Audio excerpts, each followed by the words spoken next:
All right, everybody, welcome to Unscripted One-on-One from my still unnamed studios here in Columbus, Ohio. And a special guest today. We go back a little bit. We won't say how long because it's been a while. But let my guest introduce himself. Tell us a little bit about your family, and we'll go from there. Well, hi, Aaron. Thanks for inviting me. My name's Dennis Loughry, and I live in Talmadge, Ohio. And and Aaron and I do go back, goodness, probably about 30 years now, I imagine. And and I am married to Pam.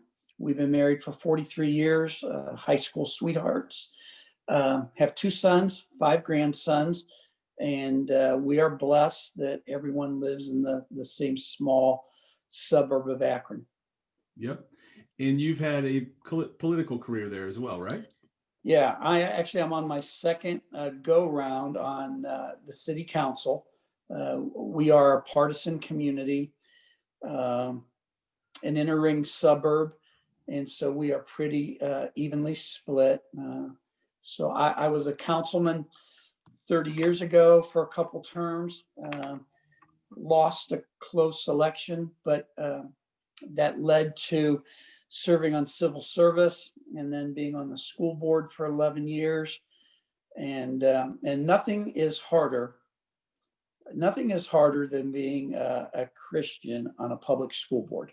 Hmm. Nothing's harder at all than being on a school board, but being a Christian on a public school board is really hard. Um, so I did that, and then a friend of mine that I served with on city council became mayor, and then he asked me to become part of his administration. And at that time, I was very happy in a real estate career, but just always wanted to get back into that element. And so I was a service director for the city for a year. And then I was an economic developer for 4 years.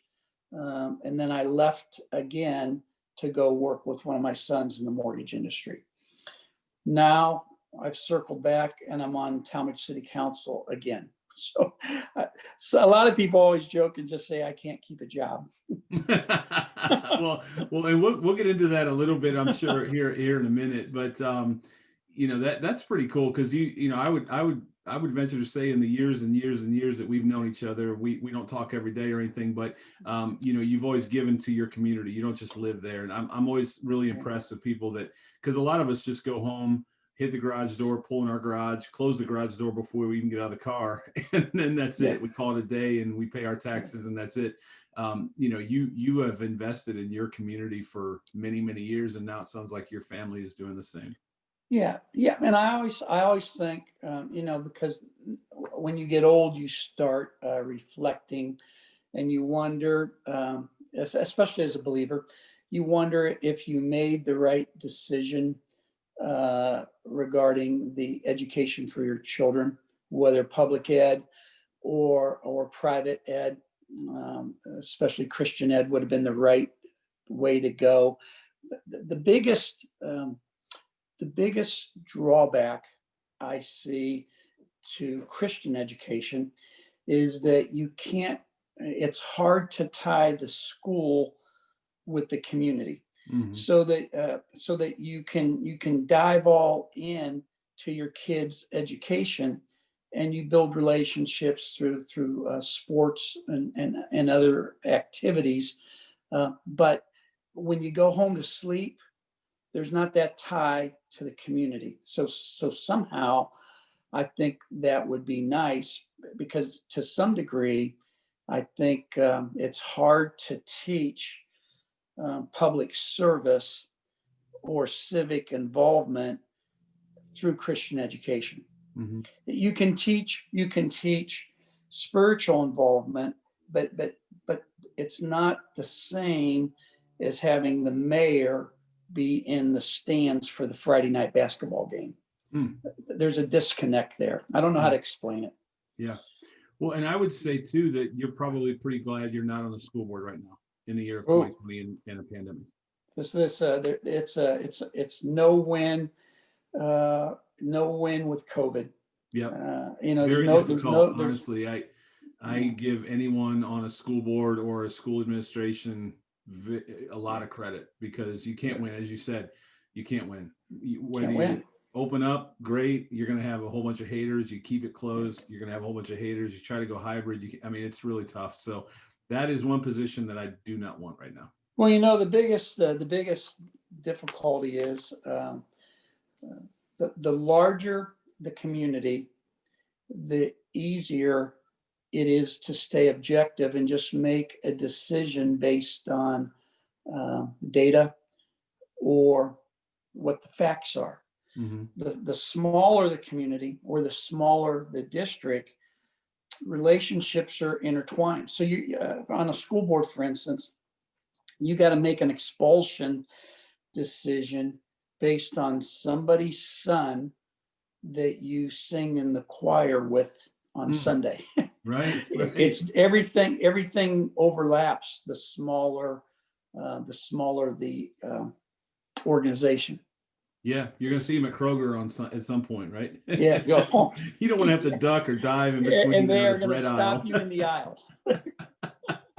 Exactly. Well, so let me bring everybody up to speed, and we'll hop in the time machine here. So, as you said, it was about 30 years. So 92, I think it is. Yeah, I have this company, and I don't know if should we mention the company? Is it? we're fine. We're fine. Okay. Yeah. So, and actually, and we'll talk about what a great company it was. Yeah. So 1992, I'm in the final 2 weeks of school as a senior. I have no idea what I'm going to do with my life. I think I'm actually going to go back and work at Carter Lumber in Mogadore, Ohio, which is right a stone's throw away from you, because I have a friend whose dad owned the place.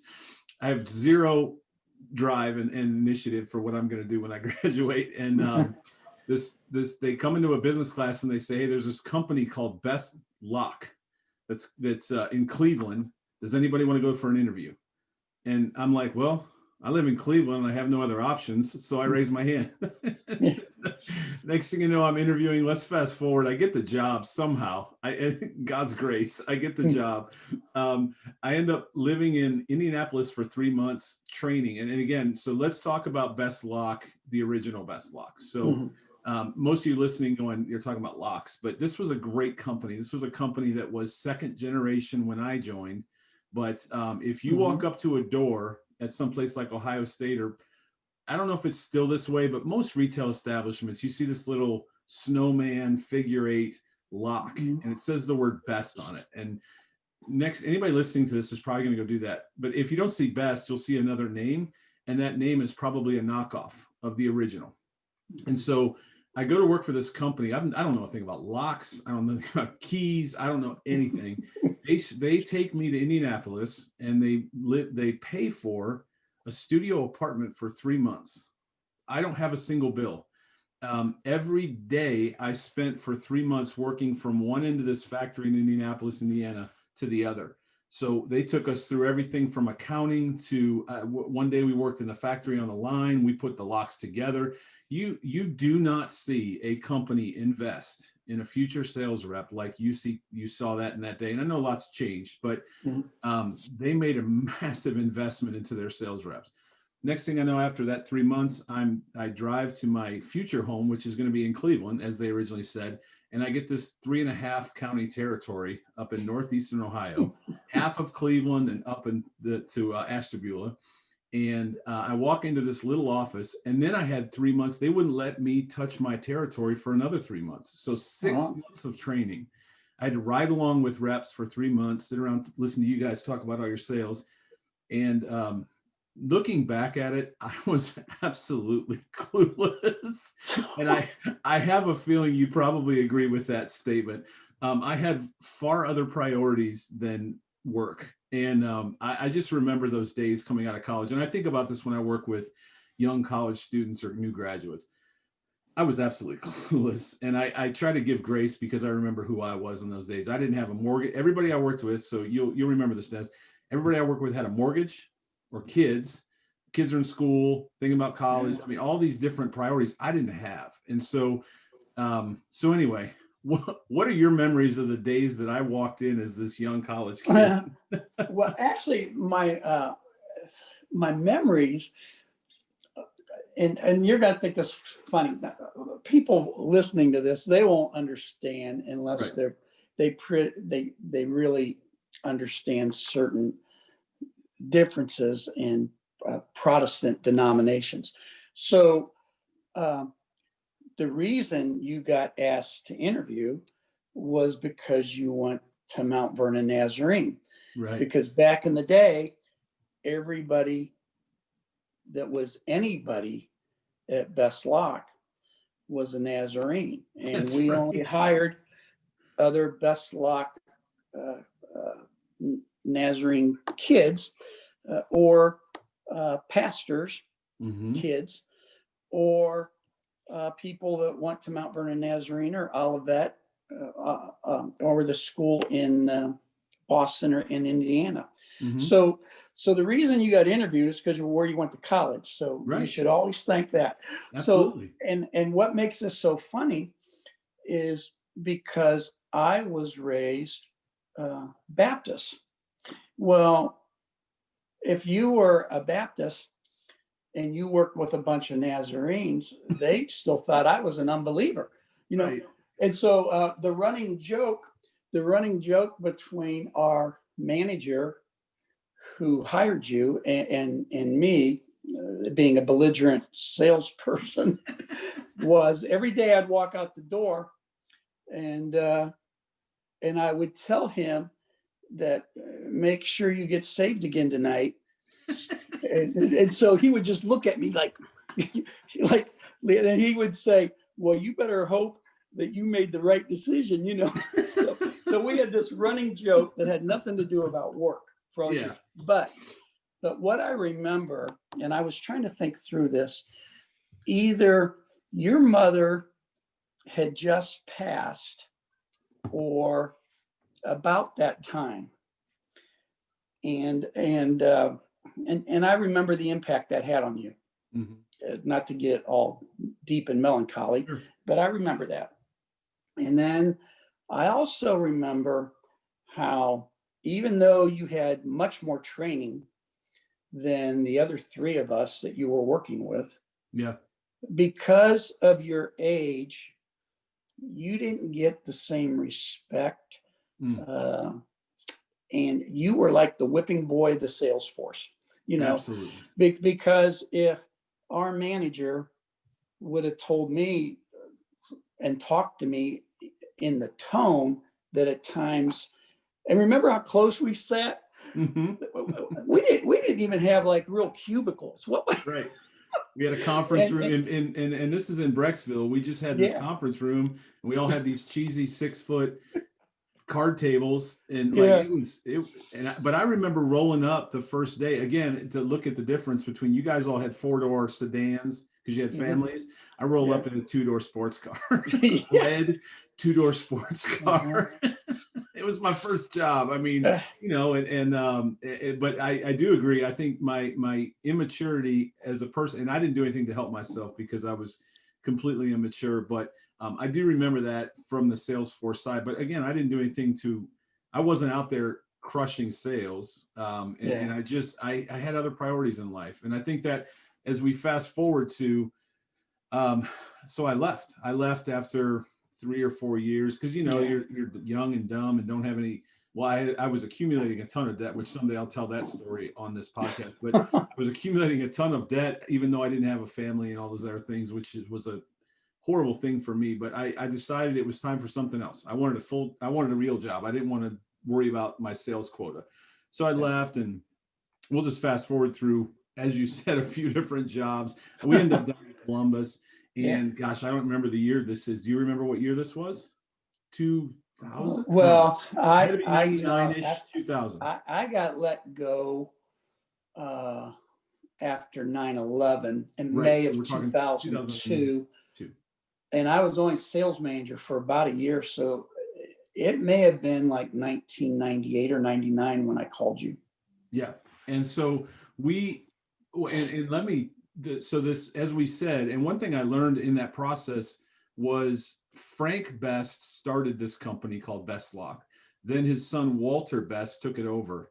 And just as I was getting ready to exit, and even during my training years, his he had multiple sons, but one of them, Russell, was kind of the bright shining star among his brothers. Mhm. And this is actually a tragic story. They should write a book if it hasn't been written yet about the Best family. But they had Walter had kind of handed the keys to Russell. And as I was leaving, Russell was starting to take over because Walter was really advanced in years at this point. And so fast forward again, now you call me and you say, and as you said, there have been several changes. Our little territory, we didn't have all of Ohio at this point Right. when we were working together. We had half the state because of some internal things that had happened and some of Russell's decisions. You all had taken over the entire state and you were now the sales manager. And Right. so, but I do remember somebody telling me the first generation, and I might not get this quote right, but the first generation designs it, the second generation improves it, and the third generation runs it in the ground. And I'll never forget that because we witnessed you closer than me because you were there for the entire span, at least Walter and Russell. So I come back to this company and there's all these changes. It's not when I trained, and I know a lot of people probably listen to this. Hopefully you're it's really a story about corporate America and how it's changed, and America as a, so you have this manufacturing company that hires this kid. They put him in 6 months of training on their dime. There's a chapel at the end of their factory where you can go and pray at any time. There's an open door, a true open door, not just a cliche open door policy. There's a true open door to the president of, or not the, the CEO, I guess you'd say, the owner of the company, Walter Bett. You could walk in his office anytime and talk to him. He often walked the halls just talking to his employees, loving his employees. When we walked through the company and worked through those days, you met people that were, his brother worked down there. There was a lot of nepotism, but it wasn't creepy. It was really, he took care of families. It was just an incredible company. And I remember one day it always was, I was in there in the summer and it was always hot and the factory didn't have fans and air conditioning. I mean, they had fans, they didn't have air conditioning. And one day they came over the loudspeaker and they said, we're shutting everything down for a half hour. Ice cream's here. And Walter had ordered ice cream trucks to come in and they fed every employee, including everybody in the factory. Like it was just a different time. And I think that's the America I wish we still had, but different rant, right? So I come back and you call me one day and say, hey, we're taking over all of Ohio. We want you to come back. And I was kind of at a place at that point. I think I wasn't even in retail, working in the management side, and I was miserable in my life. We were just getting ready to have our first child. And so, absolutely. So let's fast forward. You're now the sales manager in this company. And what in the world caused you to call me of all people? Well, so it's amazing. That was at the end of the McCrory and the Atkinson influence. And so when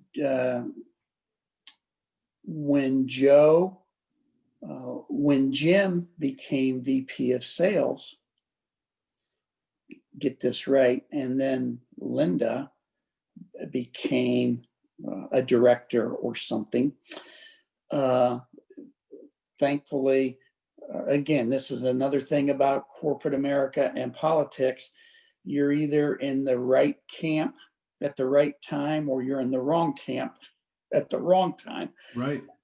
My whole career was, and my whole life has been based on opportunity and relationships, and most of the time being in the right camp at the opportune time. So I benefited by that, and they gave me the state of Ohio. Well, you got to remember, Aaron, that we just got Western Ohio, which included Columbus. Yep.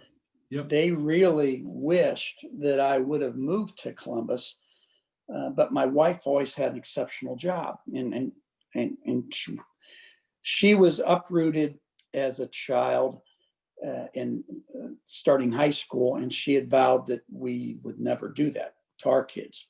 So we were going to move. I may have moved to Columbus without her, but we were not going there together. So, right. So I thought, what better than to reach out to someone that I knew, like, trusted, and that was you. Yeah. And again, when I think back at the reason, my perception of the reason why you left was not about your immaturity or anything with you. My viewpoint of that was that we pushed you out, not we, you were pushed out because of the way I felt that you were treated. Yeah. So, so I must have harbored those feelings that if I ever have an opportunity to make this right, I will, and that opportunity presented itself. And you did, and I want to touch on this in a few minutes, or I do want to touch on, and that's one of the reasons why I really wanted to have you on, is because, and I've told you this personally, we've met, down here in Columbus. You were in town for something else, but the funny thing is, by the time I come back, now I have a wife. We're living we had moved to Columbus for my wife's job, and but I had to come up to Cleveland because the office had moved again, and all these changes and all these things that had happened. But I wish people could understand, because you and I know the history and everything, but I wish people could understand, because when I watch where corporate America is today and what small businesses and large businesses and satellite offices and sales teams and all those things have been through, it's never, and I can't imagine what it was like even before I was, in the picture. I bet it was even better. But that was America. That was the American dream. And salespeople like you and I, first of all, the comp plan was for those that did well, they did really, really well. You had residual, you could continue to, they don't pay people like that anymore. And, our office had moved to where we were just a little bitty satellite office with no product. And then we got product, and then we moved again and we didn't have much product. It was just but that's what's happened to America. That's what's happened to companies, is they've had to make these decisions. And some of that was Russell's influence, as we said, in that third generation. So I come on board, and you were even kind enough to say, you know what, you can commute from Columbus. So I'm driving from Columbus to where was that? Not Twinsburg. Where was the it? new office? Yeah, it was off Progress Parkway, in Transportation Boulevard. It was off in the Slavic part of the Cleveland suburbs. It was near Independence-ish. Near Independence. Right. It was just just outside of the valley, right? Yeah. And that was before they really developed the valley at that point. Right. But so I'm driving that. I don't know if it was 3 times a week, every day. I don't even remember. Now I look back at it, I'm like, what were you thinking? I drove 4 hours every day to spend a couple hours with the team. And again, you were just genuine enough to, one, bring me back, 2, allow me to do that, because eventually my territory was going to be Columbus. And at the time, there was a very seasoned sales representative that was living, where did he live? It was way over by a prison on the east side. He lived in Noble County. He had to drive 2 or 3 hours to get to his territory, because he got the western half of Columbus at that point in Ohio, because that was kind of where anyway, a lot of people we just lost, because they're like, what is this guy talking about? But so in that time, I remember they sent us one of those vaunted emails that says, hey, we have a meeting at the office, bring your laptops. And it was like, oh boy. And I think we knew things were not going well. Again, is in that third phase of family. And we all kind of knew something's not right, except the one guy that ended up ultimately being let go. Yeah. He showed up and then they let him go. And everybody else kind of knew somebody's getting let go today, because they're bring your laptops is never a good, it's not because we're going to compare spreadsheets. Somebody's getting fired today. So that happened. And then ultimately, unfortunately, you were let go. And that was within, I don't know, 6 months of me being hired. Well, this was the most ironic thing. Again, the culture that you and I knew and appreciated. We were working in corporate America, but we didn't know that, because of the culture. But as Russell took over I'm sure he had to borrow money from the bank to buy his brothers out, and there were covenants and all those things that go to selling your soul to the bank. So then changes had to be made. But so at the time we had 13 employees, I think, in Ohio, and that included service and everything. And about 6 weeks before I got let go, I got the largest bonus you could get. And then the changes started happening. And about a month before it was my turn, we let 7 or 8 go. And so then, and Joe Atkinson, we were friends. He was my boss, but I'll never forget it. He said, Dennis, I need to see you tomorrow. He was in Indianapolis. I'm in Akron, Cleveland. And I said, well, Joe, I can meet you, but it's got to be like at 3:00 because I got a 5:00 flight, 5:30 flight out of Cleveland, and I'm going to Vegas for a golf trip with about 20 guys. And he said, okay. Someone had died in Michigan, and he had to go to the funeral. A best employee died up there. And so when we let the previous folks go, everyone got a manila envelope, and that was your separation package. And so when he come in the office, him and Judy come in the office, and he had a manila envelope, in his hand. And I knew, he said, Dennis, we got to let you go. We're downsizing. And so in hindsight, I know why it happened. I mean, I got treated very well. My separation was good, and you don't understand it at the time. But what they did was they took care of me before the selling of the company closed, because had that happened, I would have just got let go with no separation. Yeah. And I just told you a minute ago, when I was a sales manager, we had 13 employees in one state. When it was all said and done, the person that replaced me as sales manager, you remember, was I forget his name, out of Kentucky. Mm-hmm. He ended up having 5 states. Yep. And only about 13 employees in those 5 states. So yep. It's amazing in looking back, because of my personal situation. If I would have been the guy that kept that position in lieu of the others, I would have quit. Right. So in hindsight, everything worked out good for everyone. Yeah. But you don't understand that at the time. Right. Right. So it was, and to your point, and just again, to bring everybody kind of up to speed, because I know we've had some, back office talk that you and I probably understand. Maybe some people didn't catch on to a lot of it, and that's not, again, nothing against there, but there's a lot of details in there that you and I know that anybody listening may not, put those dots together. Just think about that for a minute. They hire a guy, just the Cliff Notes version. They hire a guy, they give him 6 months before he touches his territory. It's in a territory that is 3.5 counties, in half of the state of Ohio, which now, as you just said, I think this is, again, that it goes back to that point. In all the changes that took place, it ultimately became, and I actually have a friend, not to fast forward too far to the end of the book, but I have a friend that still works within, he has my old territory, lives here in the same town I do, who's one of my best friends.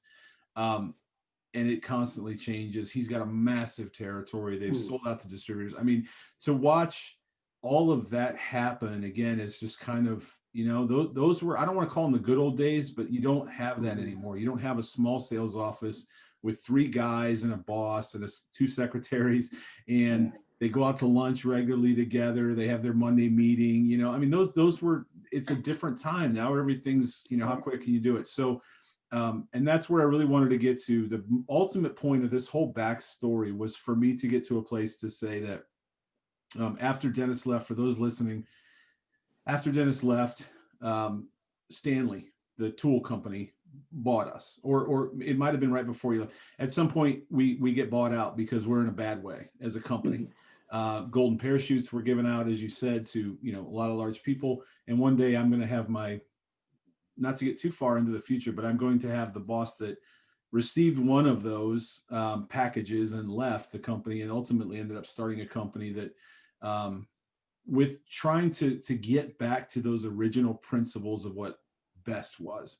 And he's an incredible man. He's probably one of the biggest mentors in my life, and just a guy that I just have so much respect for. Anyway, back to that. So we get bought out, and now there's all these changes happening, and things are moving fast and furious, and all of a sudden we're now a Fortune 500 company, or a part of one. And it was in the best days, no pun, it's the best lock days. If you missed your month or you missed your year, you got a pat on the back and said, get them next year, it'll be okay. There was a down year, this company went out of business, whatever it was, you got a pat on the back. And because of that, you performed, because you always knew you were okay. Moving to a Fortune 500 company, which I won't mention their name again because I don't want to get a letter from that company, but it became very different. It was aggressive. It was a Fortune 500 company. Promises were made on budgets, and now if you didn't hit those promises, I mean, guys are getting let go left and right, and they had been seasoned people that were top performers year over year, but they had a bad quarter, and now they're gone. And you're like, are you kidding me with this? These like, they had a bad quarter. It just became a very, very different culture. But all that to say, as time would move on and as God would allow, and you very much said it, it was about opportunity and being in the right place at the right time. I end up on the leadership team somehow, which I still don't know how it happened. But right about that time, we were expecting our first child, and my wife was working. Really, her heart was to stay home with our child, and ultimately what would become in the future 2 children. So the short version is, because Dennis believed in me all those years ago, I ultimately ended up in where God would allow. I ended up in a position to where my financial income never made as much as I was making then. To this day, probably will never make as much as I was making then. But my wife was able to stay home for the birth of our first child, and raising of our first child, for the birth of our second child and raising of that child. And I want to even say into our third child, and seeing her get old enough to a place to where I eventually got my walking papers too, because it was a volatile company. It happened. And you always knew one day you get that call, with the envelope, as you said. But, in the meantime, you lived as best you could. You did the best that you could. But as luck would have it, I made it all the way through, all 3 of my kids being old enough to where my wife was actually, I think, maybe even wanting to go back to work at that point, because the kids were kind of in school at that point. And I financially could not have done that. She could not have been home. And my kids are forever changed because my wife had years and years to be able to be home, be with them. And this is no statement on whether or not a mom and should be home. I'm not making that statement. I'm saying our family was fortunate to where my wife was able to really invest in what she wanted to. And all of that is because you make a phone call to Columbus one day. Wow. Thank you. It was actually, I think God deserves more credit. He just worked through me to help you. That's all. Yeah. But I learned a lot, and I learned a lot even in the days, as you said, I wasn't always, I was the whipping boy, and I deserved most of it. But at the same time, I learned even in those days. I learned in my days with that Fortune 500 company and the CEO, and I've actually invited him on because he's now gone. That company has gone through a lot of volatility, and that's where we are in America now. It's buying, selling, changing, dropping, all those things. And I've invited him on because he was really, really different than I am, but I learned so much from him after the fact. I look back at it and I say, I learned so much from that guy. And I would love for him to come on as well. But, I really wanted to share that long story that, I just walked through, because I really believe that, especially with Christmas coming up, and 2020 has just been a dumpster fire. And I believe that we still have a chance to believe in somebody. You know what I mean? And that might mean a phone call. That might mean an opportunity. that might mean an encouraging word to a former employee. I don't know. I think we have a chance, and it's free. It's free. Yeah. You pick up the phone, you shoot a text nowadays. You um, I don't know. I think we have a chance to really change the score for a lot of people's lives. Not necessarily put them in a triple figure income job. Right. I wish we could all do that, but you can put them in a position to where you could truly change the score for them by just making a phone call, even if it's just to say, I care about you, I miss you, thank you. Hey, here's a friend that's looking for a job, or whatever it is. And so I'm forever thankful for Dennis Loughry and for that phone call. My goodness. Thank you, Aaron. Truth. So, I have to put my specs on. I am 63 now. So, the older you get, the more reflective you become, and and cliches are cliches because they're true. But if I wrote down some things, if I like things that be kind. Mm-hmm. Yep. Life is nothing but relationships. Again, you and I grew up in a relationship corporate culture. We sold our product through relationships. Yep. To improve the bottom line. That company changed the business model and made it a commodity. Yep. And then you can't sell a commodity by building relationships, because they're not paying you to build relationships. They're paying you to sell widgets. Yep. And so, like you said, in our country today, especially believers in our country today, you got to build relationships. Yep. And you got to be kind in those relationships. Yep. You're either gonna be a butt, or you're gonna be kind. Right. Yep. So when people walk by that casket, the biggest compliment is that we were kind. Right. I think the other thing you learn is that you got to make yourself available. You got to be available. Yep. You can't help somebody in their time of need if you don't give your time to help them. Mm-hmm. Even if it is just that phone call. Yep. Or that note. I think the other thing, especially for men in the corporate world, you got to be a part of an accountability group. Yeah. There's got to be 2 or 3 that you are open enough to tell them when you mess up. And you will mess up. Yep. We will mess up. 100%. As soon as I think I got it figured out, I do something really bad. So, right. But you got to have a couple other guys that you just first you talk to God, but you got to have somebody here that's going to hold your feet to the fire. Yep. The older I get, the more I think that's important, and I think it's probably really important. Actually, that's one of the things I was thinking about your son following in your footsteps. Colleges should do that. They should do that. So, and the other thing, again, when you are type A, I was always type A. Type A and ADD. I couldn't stay focused. I couldn't stay focused for very long, but because of that, and because of the way I was raised with planners and people probably with not a whole lot of faith, so they had to take care of themselves in their mind.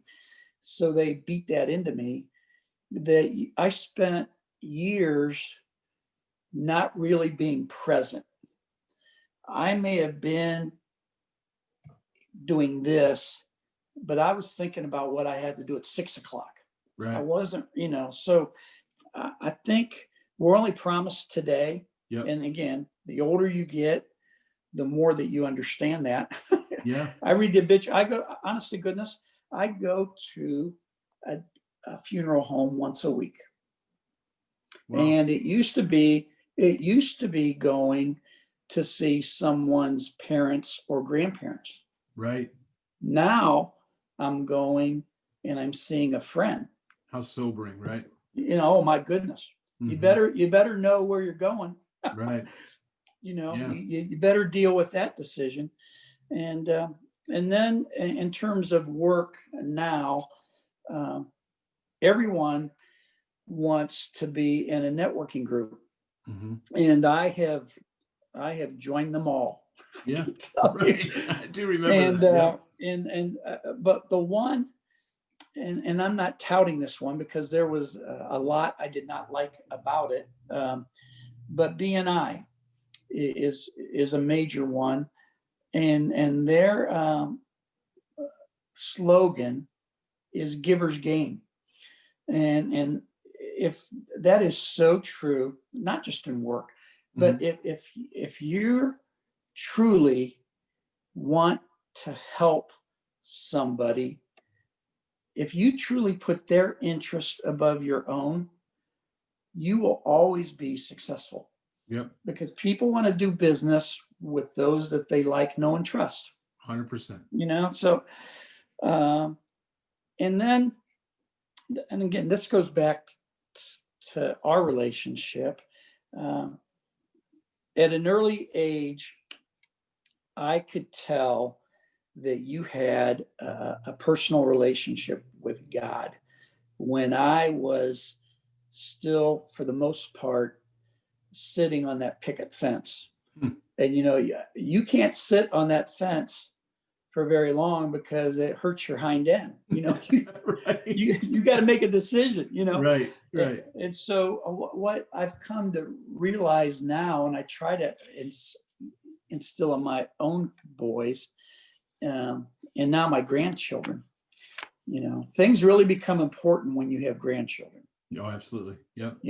Because now you're thinking about legacy and their eternity, and what kind of world are we creating for them to live in. Yep. But it really hits home that if you seek God's will for your life, if you are really doing that, you will never make a wrong decision. Because whatever decision you make, you're going to make it through prayer. You're going to make it knowing that. So I mean, in the short term, it could be a disaster, but that's just because that's a season of your life that you're being taught something. Yeah. So that's the other is, and this is probably more so for the females that I see a lot. You have to set boundaries in your relationships, and so many young people today, because they don't have or didn't have good examples as role models and parents, their boundaries are way too broad, and that's just sets themselves up for letting others mistreat them. Yeah. And staying in unhealthy relationships. Yeah. And so at some point, everyone has to be willing to cut ties with an unhealthy relationship. Yeah. You got to just know when to walk away, you know. A lot of and wisdom. the others are great wisdom. Yeah. Dropping dimes right now. Dropping. Yeah. You can edit this all you want. That's all good. And then the other, again, when the difference, I think, between the way I was raised and my denomination, when I accepted the Lord, I thought it was done.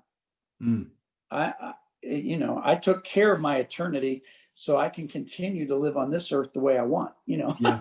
Yeah. But as you grow, but once you understand that God's grace Yep. is not just about that, it's about helping you build relationship while you're still here and alive. Right. That you can have that relationship. It's not an end time thing only. Yeah. So, and then the other thing I really learned is that relationship doesn't really grow until you really come to understand what happened at the cross.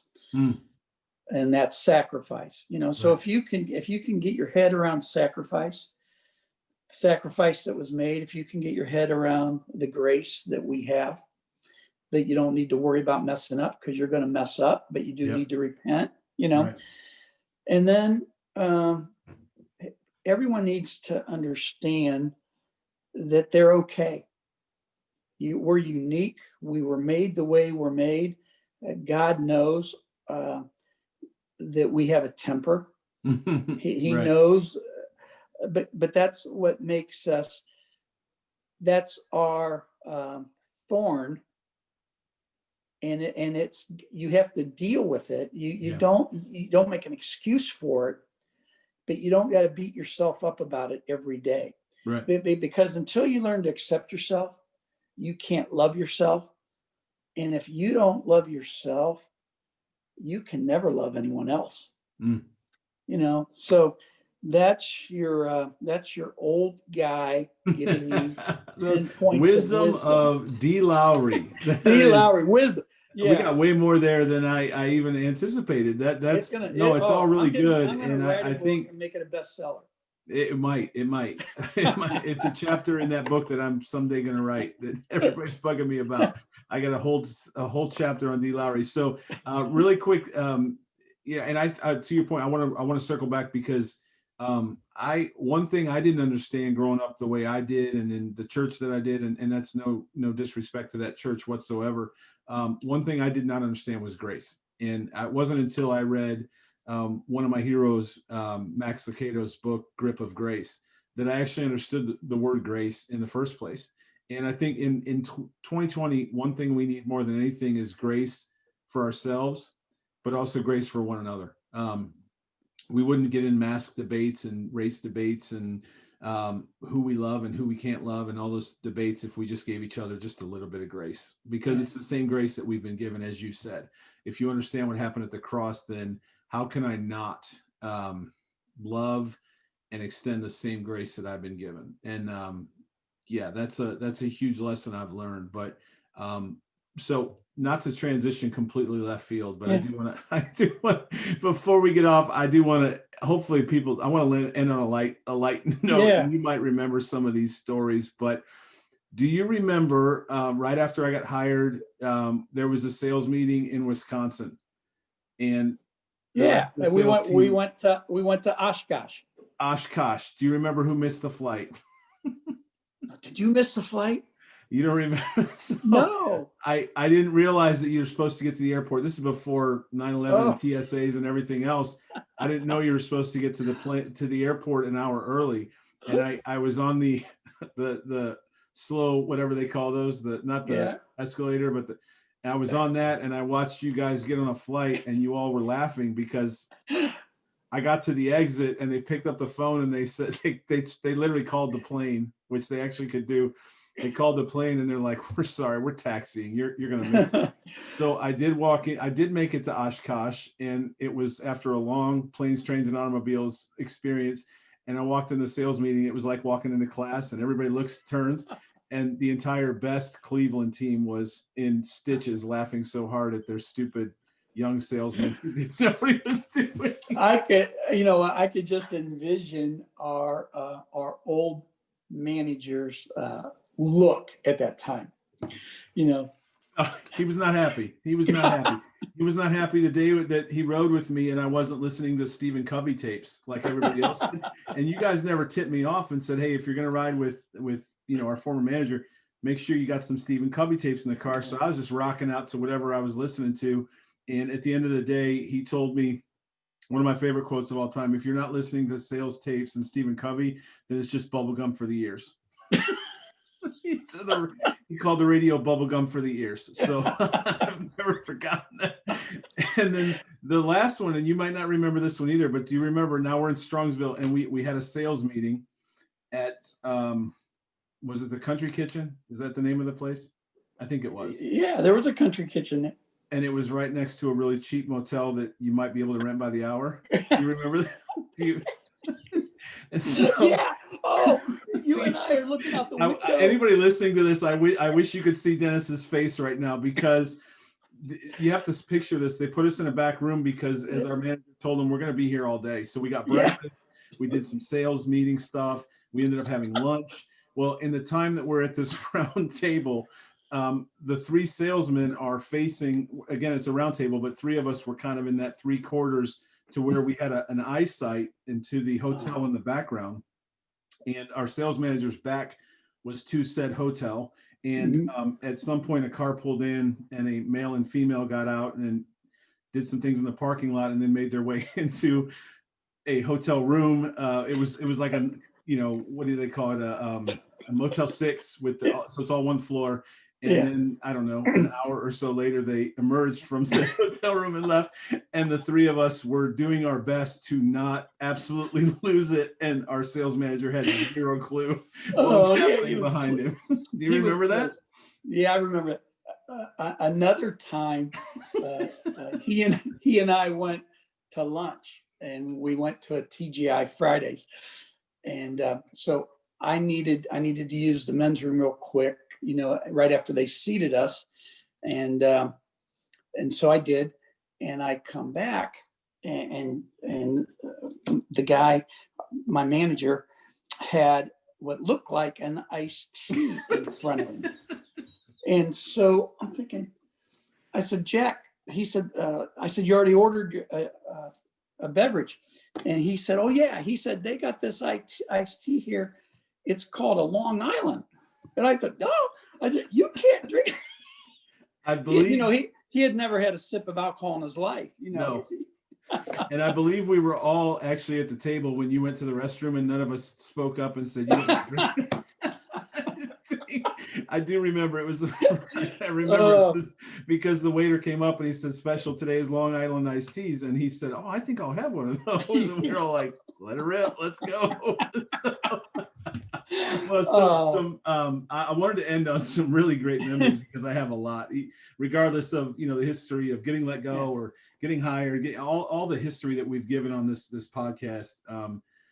I have great memories, and I learned a lot, and I'm forever thankful, as I said, of you just believing in me, and anybody listening to this, just believe in somebody, reach out to somebody, believe in them, drop them off, give them a call, give them a text, drop off something at their house, whatever it is. We're all living in the COVID world, but we can still care about people. And then all the things that Dennis said, I echo everything that you said. And those are things that I've learned on my path, which, the other thing that you taught me, I remember at one point I started losing my hair.